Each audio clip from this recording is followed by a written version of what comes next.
Assalamualaikum warahmatullahi wabarakatuh. Puji dan syukur marilah kita panjatkan kehadirat Allah Subhanahu wa Ta'ala yang telah memberikan kita nikmat iman dan Islam. Salawat serta salam semoga tercurah kepada Nabi Muhammad Shallallahu Alaihi Wasallam beserta keluarga dan sahabatnya. Pada kesempatan kali ini, izinkan saya memperkenalkan diri. Nama saya Amelia Sari Putri dengan NIM 24131002. Yang pada kesempatan kali ini saya ingin membahas tentang ZISWAF dalam perspektif ekonomi Islam. Ekonomi Islam bukan hanya tentang jual beli yang halal, tetapi juga tentang bagaimana membangun sistem ekonomi yang adil dan berkeadilan. Salah satu pilar utamanya adalah ZISWAF, merupakan akronim dari zakat, infak, sedekah, dan wakaf. Dalam ekonomi Islam, ZISWAF berperan sebagai instrumen pemerataan kekayaan yang sangat efektif. Mari kita lihat zakat. Dalam ekonomi Islam, zakat bukan sekadar amal, tetapi merupakan kewajiban finansial yang memiliki dampak ekonomi yang nyata. Zakat berfungsi untuk membersihkan harta, sekaligus menjadi alat untuk mengedarkan harta dari yang kaya kepada yang membutuhkan. Allah berfirman dalam surat At-Taubah ayat 103 yang berbunyi, A'udzubillahi minasyaitonirrajim.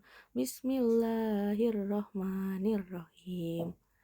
Huzmin amwalihim sodaqatan tutahirruhum wa tuzakkihim biha wa sholli alaihim inna sholataka sakanul lahum wallahu sami'un alim, yang memiliki arti ambillah zakat dari harta mereka guna menyucikan dan membersihkan mereka, dan doakanlah mereka karena sesungguhnya doamu adalah ketentraman bagi mereka.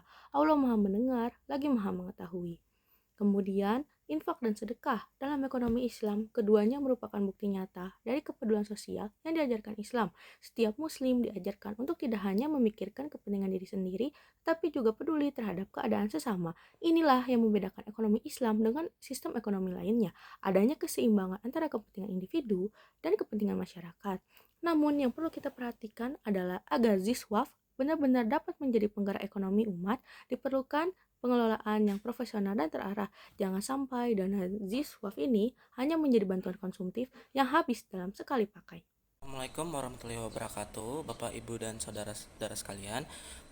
Menghubung pembahasan tentang ZIFWAF dalam ekonomi Islam, saya ingin memperkenalkan bahwa konsep ZIFWAF ini benar-benar revolusioner dalam membangun perekonomian umat. Dalam ekonomi Islam, wakaf memiliki peran yang sangat strategis. Wakaf adalah instrumen ekonomi yang unik karena ia mampu menciptakan aset produktif yang manfaatnya terus mengalir untuk kemaslahatan umat, berbeda dengan sistem ekonomi revolusioner yang berorientasi pada keuntungan individu semata. Wakaf dalam ekonomi Islam justru berorientasi pada kemaslahatan bersama. Rasulullah Shallallahu Alaihi Wasallam bersabda, "Ida matal insanu ing kota amahu illa min salasin sodaqatim jariyatin wa ilmin ya yuntafa ubilhi wa awaladin salihin yadhu lahu." Artinya, apabila manusia meninggal, terputus amalnya kecuali 3 hal: sedekah jariah, ilmu yang bermanfaat, dan anak soleh yang mendoakannya.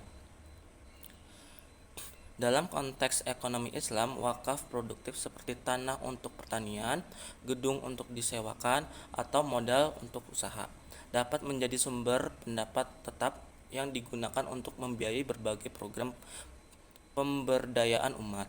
Lalu bagaimana mengoptimalkan ZIFWAF dalam kerangka ekonomi Islam? Pertama, integrasi antara zakat, infak, sedekah, dan wakaf. Dana zakat dan sedekah ini bisa digunakan untuk program-program pemberdayaan, sementara wakaf digunakan untuk membangun aset-aset produktif yang hasilnya bisa mendanai program-program tersebut secara berkelanjutan. Yang kedua, pengelolaan yang profesional dan transparan. Ekonomi Islam mengajarkan pentingnya amanah dalam mengelola harta karena lembaga pengelola ZIFWAF harus bisa dipercaya dan melaporkan pengelolaan dana dengan jelas kepada masyarakat. Yang ketiga, orientasi pada pemberdayaan. Dalam ekonomi Islam, tujuan ZIFWAF bukan hanya membantu, tetapi memperdayakan dan Zifaf harusnya bisa digunakan untuk menciptakan peluang usaha, memberikan pelatihan, keterampilan, dan membuka lapangan pekerjaan.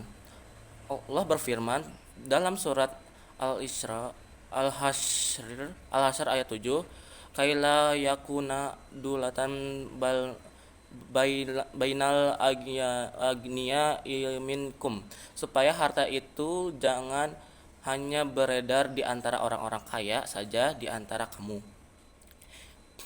Inilah visi besar ekonomi Islam melalui Zifwaf, menciptakan peredaran harta yang adil, membangun kemandirian ekonomi umat, dan mewujudkan kesejahteraan yang merata. Mari kita dukung pengelolaan Zifaf yang baik, karena ini bukan hanya tentang ibadah individu, tetapi tentang membangun peradaban ekonomi Islam yang rahmatan lil alamin. Wassalamualaikum warahmatullahi wabarakatuh.